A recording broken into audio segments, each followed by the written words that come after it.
Number 1, अगर आपका ज़हनी सुकून कोई शख्स है तो आप लाइलाज हैं। नंबर 2, अगर आप किसी इंसान को अपने जहन से नहीं निकाल पा रहे तो इसका मतलब है आप भी उस शख्स के जहन में मौजूद हैं। नंबर 3, अगर कोई शख्स हमसे बिछड़ गया है तो उसे भुलाने में हमारा दिमाग 21 दिन लेता है और फिर हकीकत को कबूल कर लेता है, मगर नफ्सियात का ये असूल सिर्फ दिमाग के लिए है, दिल के लिए कोई असूल नहीं। नंबर 4, नफ्सियात के मुताबिक अगर कोई लंबे अरसे तक परेशान, दुखी या उदास रहता है तो वो खुश रहना भूल जाता है। नंबर 5, अगर आप अपने प्लान दूसरों को बताते हैं तो आपके कामयाब होने के चांसेस कम हो जाते हैं।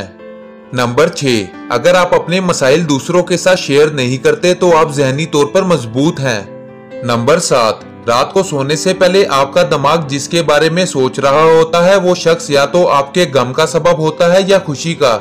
नंबर 8, इंसान को सिर्फ मोहब्बत की जरूरत नहीं होती बल्कि उसे मुस्तकिल मोहब्बत की जरूरत होती है।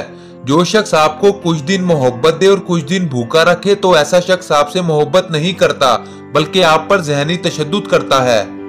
नंबर 9, इंसान की ज़हनी अजियत उस वक्त बढ़ जाती है जब वो तकलीफ में होते हुए भी ये जाहिर करने की कोशिश करता है कि वो ठीक है। नंबर 10, अगर कोई शख्स छोटी छोटी बातों पर गुस्सा करे तो उसे मोहब्बत की जरूरत है। नंबर 11, अगर कोई शख्स रोता नहीं है तो वो अंदरूनी तौर पर कमजोर होता है। नंबर 12, जो शख्स बहुत ज्यादा सोता है वो उदास होता है। नंबर 13, अगर कोई शख्स अजीब तरीके से ज्यादा खाए तो वो शख्स टेंशन में होता है। नंबर 14, अगर कोई शख्स बहुत ज्यादा हंसता है हत्ता कि गैर जरूरी बातों पर भी हंसता है तो वो अंदरूनी तौर पर बहुत अकेला है। नंबर 15, अगर कोई शख्स छोटी छोटी बातों पर रोए तो वो भी बहुत अकेला है।